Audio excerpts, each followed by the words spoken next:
صاحبوں، پچھلے دنوں ایک انتہائی خطرناک ذہنی بیماری سے واسطہ پڑا۔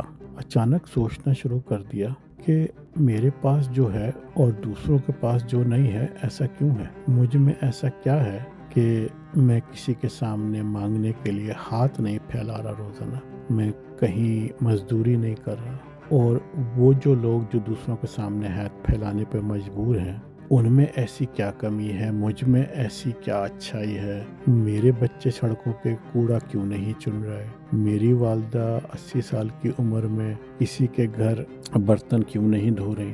میری بیوی کسی کے گھر میں جھاڑو کیوں نہیں دے رہی؟ میں کسی کے گھر میں مالی کیوں نہیں ہوں؟ اور جو ہے ان میں کیا کمی ہے اور مجھ میں ایسی کیا خوبی ہے؟ صاحب، یہ انتہائی خطرناک بیماری ہے اور اسے کہتے ہیں خوشیوں کے قاتل۔